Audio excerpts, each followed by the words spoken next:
Today we're going to do a little different kind of sermonette. I've asked Mr. Burt to help me, and we're going to do what we call a dialogue, okay? That's between two people. Hey girls, want to come over this way? There's plenty of room over here. Can you guys make room for them? All right. Get down at the end there. That's a good spot. All right. Now listen, this is a story, okay? But I want you to listen and see how this story might apply to Easter, okay? First of all, when I say He is risen, what do you say? He is risen indeed. That's pretty good, good, okay. But you got to do that nice and loud, okay? He is risen. He is risen indeed. Okay, now we're ready for our story. Ready? I'm going to tell you a little story this morning. Oh, that's great. I love stories. This is the story of three little pigs. They each went out into the world to seek their fortunes, and each one built a house.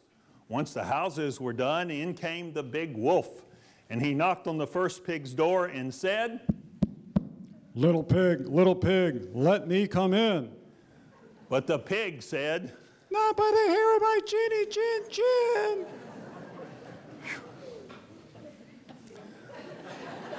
So the wolf said, Then I'll huff and I'll puff and I'll blow your house in. Wrong. The wolf said, Oh, please, let me come in. It's cold outside, and I'm getting hungry.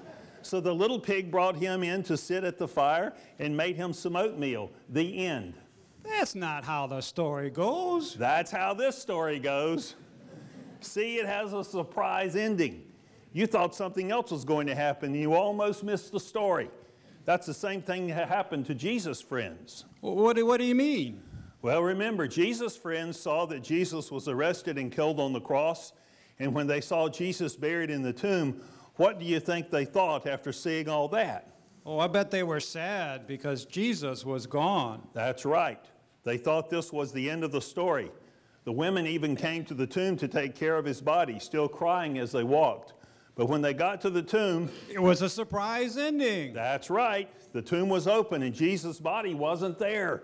Jesus' friend Mary was confused, but she was determined to figure out what was going on. She looked into the tomb and saw two angels all in white. Then she turned around and saw another man. Jesus. That's right. But she still didn't recognize him. She was still stuck in that first ending. But when he said her name, that's when she knew Jesus was alive. She must have been so excited. I'm sure she was. Easter is a good reminder to us that just when we think we figured everything out, God can surprise us. I guess when things get really scary and dark, the best thing we can do is just be patient and let God write our stories. Yep, let God surprise us. Well, how'd you like that? Pretty good? Mr. Von Hoff? Now, with his interpretation of the wolf and the pig. Okay, well, that's a story, and Easter is a surprise in some ways, isn't it? But we know the story now, so it's not as much as a surprise to us. We know that Jesus has really risen from the grave. And so, once again, when I say, He is risen, you say? He is risen indeed. That's right. And happy Easter to all of you.